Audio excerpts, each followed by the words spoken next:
Hi, it's Christiaan Mader from Out to Lunch Acadiana. Next week, we're starting a new season of shows. Today, let's revisit this conversation from pre-COVID days. Major support for Out to Lunch is provided by the law firm of Jones Walker, established in 1937 with over 375 attorneys in offices throughout the U.S., providing a comprehensive range of services to a local, national, and international client base. JonesWalker.com. And by Hancock Whitney. Hancock Whitney is here for families, here for businesses, here for communities during this challenging time. Visit HancockWhitney.com/COVID-19 for the latest. And by Short & Associates, legal recruiters in Louisiana and Texas.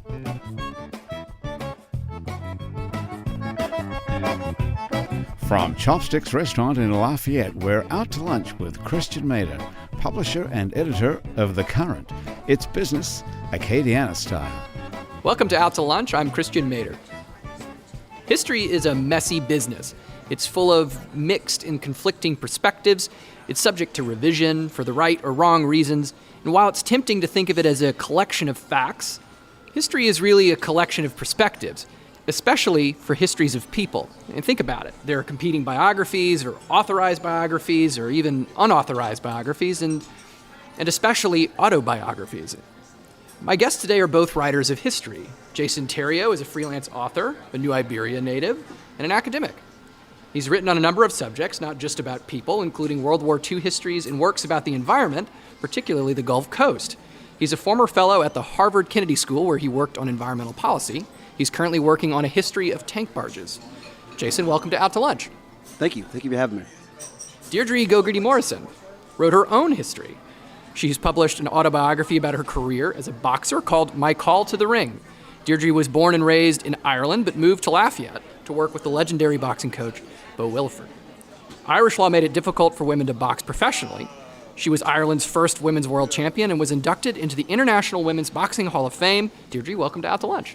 Thanks for having me. Of course. I'd really like to know more about, where you start, like where the idea comes from to say, I'm going to write an autobiography. Where did that come from?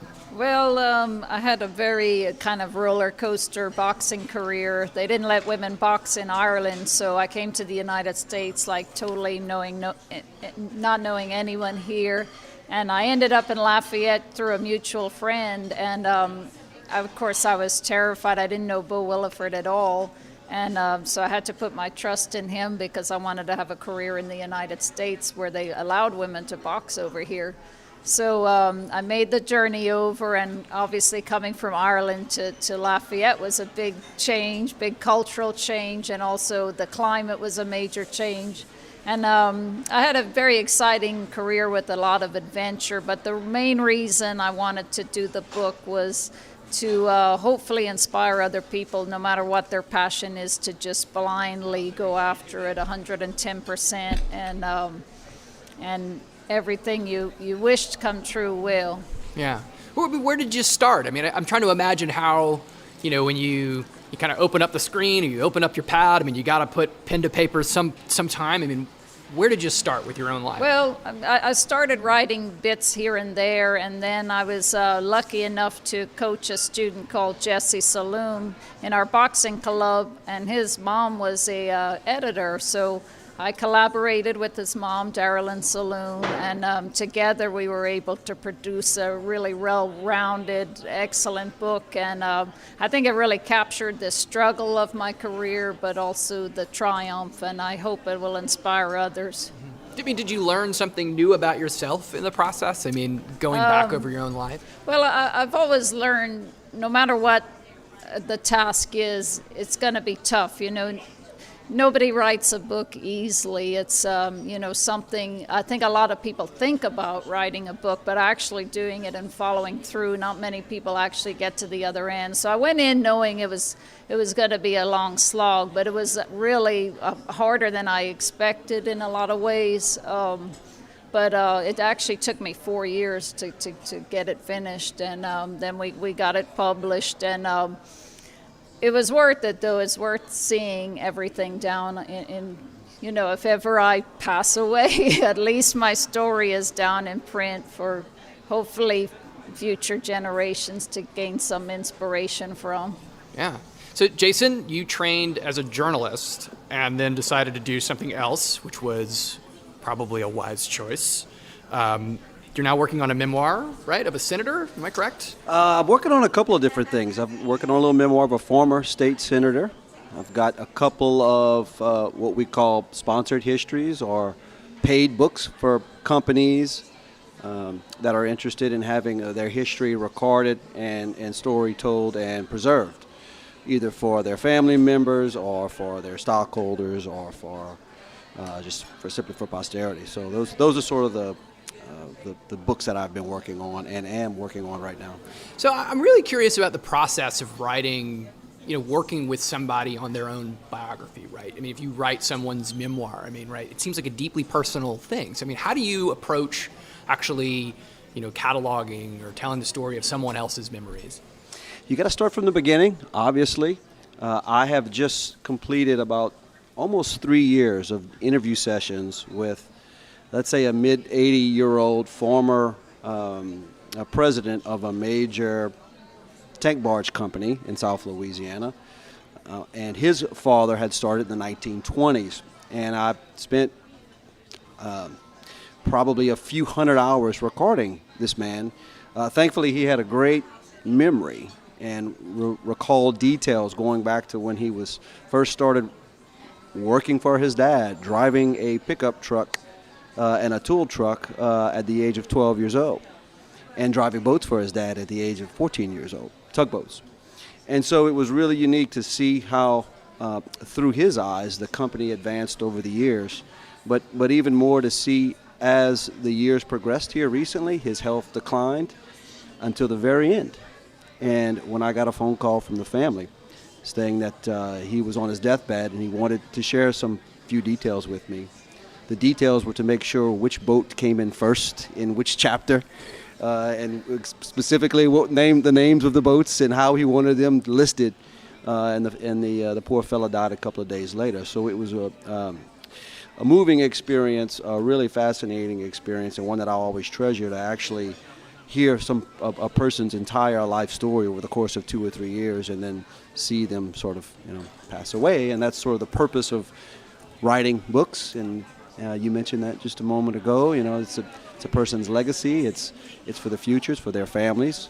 For this company in particular, it's a family-owned private business. And there's next generations of folks that want to carry on those traditions and the standards of industry excellence in the way that you treat customers and whatnot, and their employees. So encapsulating all that into a 200-page book with 100-something photographs is sort of the end goal of doing company histories and histories of people and memoirs. How did you land doing this? What was your first sponsored history? Where do you go to get that gig? This one I'm holding in my hand right here. It's Okay. called Great Game Paradise, A History of Vermilion Corporation. And this is a book that was put out by UL Press this past September. And as you can see, it's a beautiful cover. You might call this a coffee table book, but it's 200 pages with 100 colored photographs in it. And this was the president of this company contacted me some years ago through our network circle of contacts. There's not too many people who are out there promoting that they do history books that don't work for a university. So while I do consider myself a scholar of some sorts, I don't work for a university. I'm an independent contractor, basically. And so they reached out to me, said that they had just recently lost one of their oldest surviving employees, who was 85. And boy, they wish they could have gotten his story before he passed. And so basically they paid me to go around and interview all of the surviving employees, and there were many. This was basically a land company that managed 125,000 acres of marsh land south of here in Vermilion Parish. And so you had 3 generations of trappers and duck hunting guides and folks who worked for this company, along with all of the generations of shareholders that would come in from Chicago and New York and all over the place. And so to tie in those together was sort of the uniqueness of this book. Local people from areas of Abbeville, Erath, Pecan Island, and some of the bigwigs, people, the barons of industry like Sterling Morton of Morton Sugar, the Malcohennies, for example, Exxon Mobil humble oil executives. All these folks coming down here and cherishing this great game paradise, and the people who were hired to facilitate that. So that was the purpose of that book, and it was well received from all folks involved. Very cool. Deirdre, I'd like to know a little bit more about, your career as a boxer. And one thing that struck me was something you said that, women could not box in Ireland. Why not? Well, that's a good question. I think Ireland's just a very traditional country, and the old school establishment, so to speak, I guess. I mean, they didn't want women coming in there, and I guess they pictured us being very raw and unpolished and kind of maybe embarrassing the sport.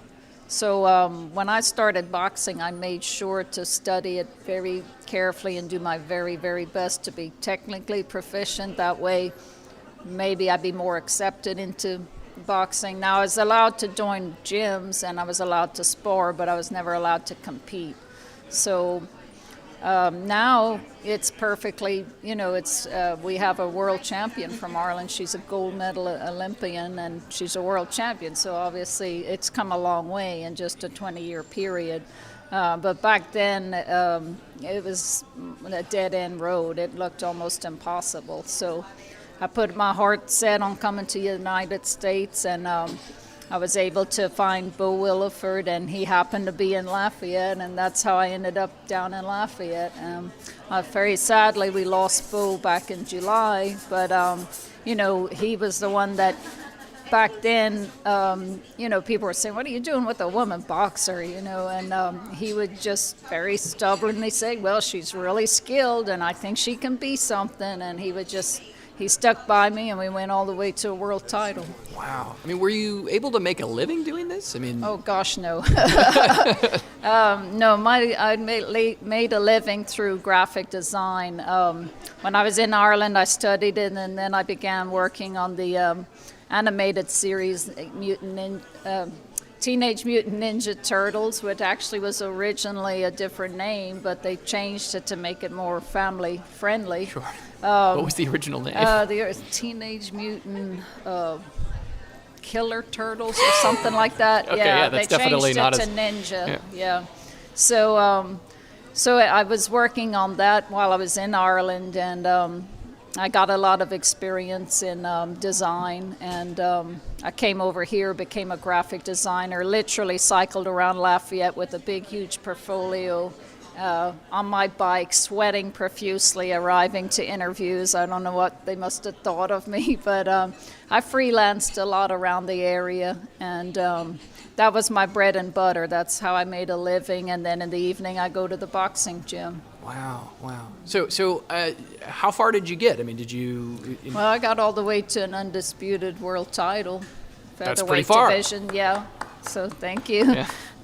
But it was a long slog, and, working a day job and training for world title fights in the evening and then traveling a lot. It was a tough road, but my most memorable fight was on the undercard of Mike Tyson and Frank Bruno in 1996. And that's the first time women ever fought on pay-per-view, and that's what the fight most people remember, because it was, it surprised people that women could fight like that. I mean, me and my opponent knew we could, but apparently 80 million other people didn't. So it was a big breakout fight for women's boxing. Wow. I can imagine the atmosphere around something, especially having Tyson on...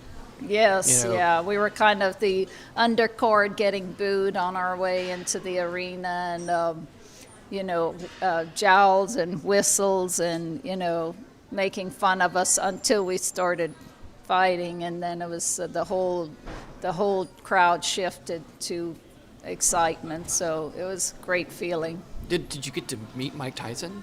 Oh, yeah. I was at the weigh-in with him in the press conference and everything.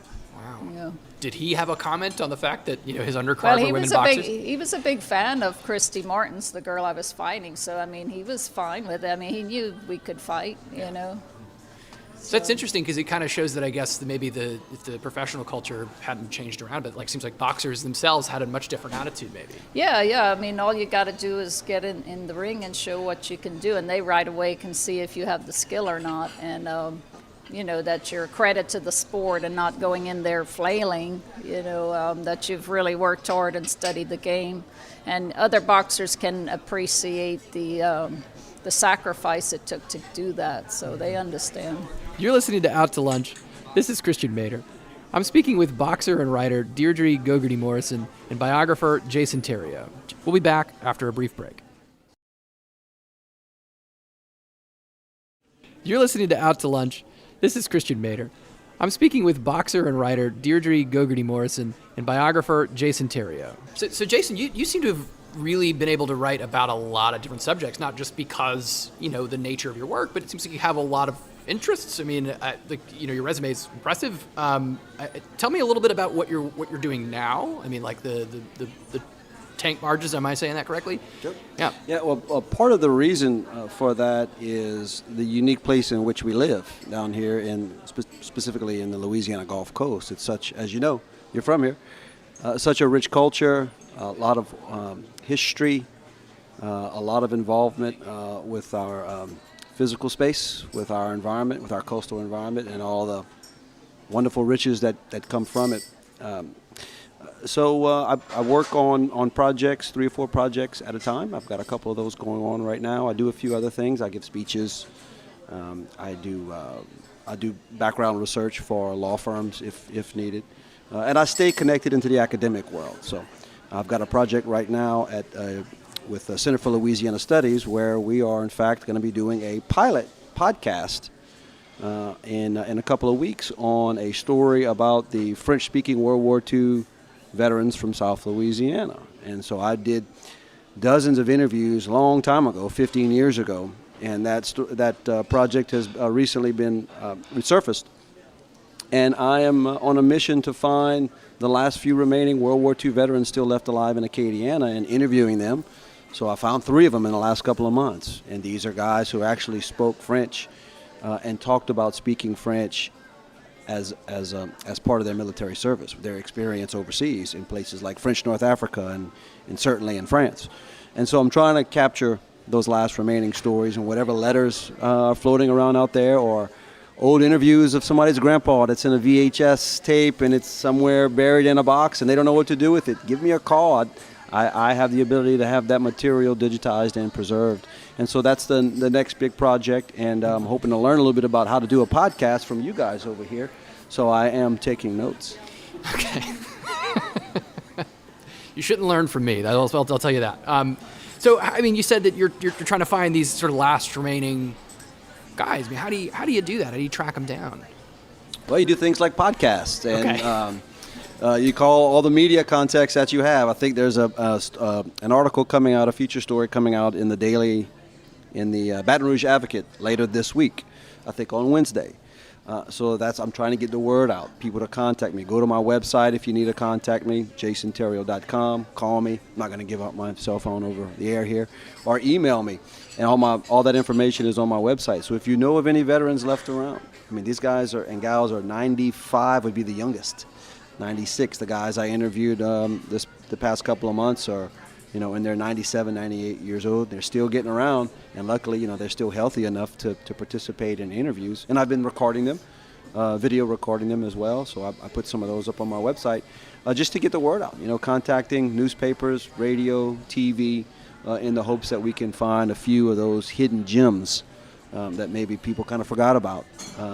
Old guys who are being taken care of by by one of their children or something like that, or old letters, old VHS tapes, if we can find those. So I'm gathering a few bits, so it's been a worthwhile project. So how did you go from, TV broadcasting to the Harvard Kennedy School? Oh, there's not enough time in your podcast. Give me the bullet points. Well, let's see. I would have to say that a major tragic event of April 2010 in the Deepwater Gulf of Mexico is probably what gave me that opportunity. The BP Deepwater Horizon oil spill was a big event. I consider myself an energy historian, and in fact, some of the professors that I had and worked with were sort of the pioneers in that field of energy history, oil and gas history, and They wrote, several books. My main advisor was working on a book of Exxon at the time, and I thought that we needed to get ahead of this as far as our little group of researchers and historians at the University of Houston, which is where I received my doctorate degree in history. And I put on an oil spill symposium, and so I found all the experts all around the Gulf of Mexico who had worked on various major oil spills. There was a big one in 1979 off of Mexico. I found that guy. Obviously, the Exxon Valdez oil spill in 1989 in Alaska. I found the head attorney who was the first guy on the boat there. And then all the folks involved in the most recent spill, and put on a big symposium. And I was looking for a job because shortly after that I got my PhD, and just submitted a 2-page application for this energy policy fellowship and got the job. And that's what they wanted to know. I went up there, and the first day I asked the guy in charge. I said, "So is there anyone here who's going to help me out and sort of help supervise me in what I'm supposed to be doing?" They said, "No, we don't have anyone here who's an expert in offshore oil and gas. You are. You're going to teach us about it." And that's when I quickly learned how Harvard is so good, because they bring all these experts in, and it kind of feeds into the rest of their program. So I was there I commuted, believe it or not, from Houston, Texas, which is where I live now. I lived there 125 days in Boston through one of the coldest winters. But it was also the last time that LSU beat Alabama 8 years ago, until just past Saturday. So lots of great memories of living up there in Boston in the cold. But certainly it was a wonderful experience to see so many smart people and all these dignitaries that came through. So anyway, it was a good time. Yeah. Deirdre, you married your husband in a boxing ring. Yes. Why not, huh? Spent so much time there anyway. Yeah. So what boxing ring? I mean, was it? It was at our club, the Raging Cajun Amateur Boxing Club, when we were on Macon Road, and Beau Williford, he married us. He was like the referee. So it was really cool and fun. I didn't want to have I don't know about you, but when I'm invited to a wedding, I'm kind of going, oh, Lord, got to dress up, be bored, but I wanted it to be fun, really fun, and for everybody who came to enjoy themselves. And I think it was very unique for sure. Yeah. So I would like to, Beau is a guy I think that would probably deserve a biography all his own. Definitely, yeah. How did you meet him? You said it was a mutual acquaintance? Yeah, it was a mutual friend called Paddy Sauer. He was from England. He was a referee, and he wrote to Beau and asked him, would you have a look at this girl? She's very good, and Beau didn't want any part to do with me. In fact, when he did finally call me, he said it was just out of a favor to Paddy, and he said, I don't know about women's boxing, and I don't want to learn. But, once he saw I had some skills and I'd put the work in, and he had me come over, and he was really rough on me the first few days, and he put me in with world champion Kenny Weiss for sparring, and it was quite a beating, but I kept coming back, so I stuck with him, and we went all the way to world title. So exactly how long were you in professional boxing? I'm sorry. I turned pro in 91, and I officially retired in 2005, so it was a long time. Yeah, and so how many fights is that? Well, I ended up with 22 wins and 3 losses, and 20 wins, 5 losses. I'm sorry, I sound punchy now. But a lot of fights fell through. I had a ton of fights that just never worked out for whatever reason. It was very hard to find opponents sometimes. So it was frustrating. Yeah, it seems like, having to be on the bleeding edge, right, of being a woman in boxing. That it must have been, difficult to kind of like stay on top of it in the way that I guess, other boxers do. And I guess what I mean by that is like you're talking about how, you have fights that fall through, or even to the extent that like you're struggling to make a living off of it. Yeah, you definitely couldn't make a living. So that was hard too. And then the opponents, they were either very highly skilled or very poorly skilled, so it was very hard to find in between. You were either fighting someone you could knock out in one round, or fighting really, really tough fighters with loads of experience, so it just was a long slog. Those girls that got a lot of experience usually had good promotion, and it was all about being in the right place at the right time. So, I mean, what's the state of this now? I mean, like, versus where you found it? I mean, what is it like now? Well, it's great now. I mean, they're putting women's on main events on televised cards now. We've got Carissa Shields, who's the gold medalist American.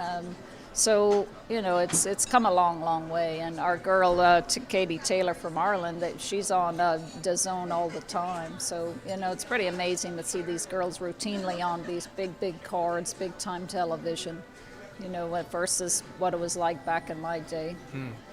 Everyone's got a story to tell, and the sum total of those narratives make up history. And that means history belongs to storytellers, the people who take the time and effort to document the world around them. Deirdre and Jason, it's been great chatting with you both. Thanks for joining me today on Out to Lunch. Thanks for having us. It's been a pleasure. Thank you, guys. My guests on Out to Lunch today have been Deirdre Gogarty Morrison, retired boxing champ and author, and freelance historian and researcher Jason Theriault. You can learn more about Deirdre and Jason by following the links at our website, itsacadiana.com. The producer of our show is Grant Morris. Our technical producer is Eric Morell. Our researcher is Ann Christiaan. Today's show is engineered by Blake Longley. You can listen to this show and to past episodes of Out to Lunch Acadiana wherever you get your podcasts, including Spotify. You can find all of our podcasts at itsacadiana.com. If you want to know what we look like, you can find photos from this show on itsacadiana.com, on our It's Acadiana Facebook page, and on Instagram at Out to Lunch Acadiana. These photos were taken by Lucius Fatno. You can find more of his photos at lafphoto.com. Out to Lunch is a production of INO Broadcasting for itsacadiana.com and KRBS 88.7 FM. I'm Christiaan Mader, editor of The Current, Lafayette's community-owned nonprofit newsroom. Thanks for joining me. For more great stories and conversation, check out thecurrentla.com and sign up for our weekly newsletter. I'll see you again here next week around the lunch table for more business Acadiana style. Out to Lunch.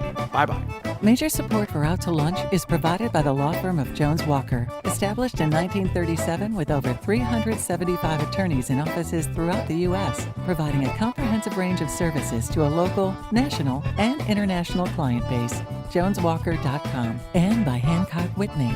Hancock Whitney is here for families, here for businesses, here for communities during this challenging time. Visit HancockWhitney.com/COVID-19 for the latest.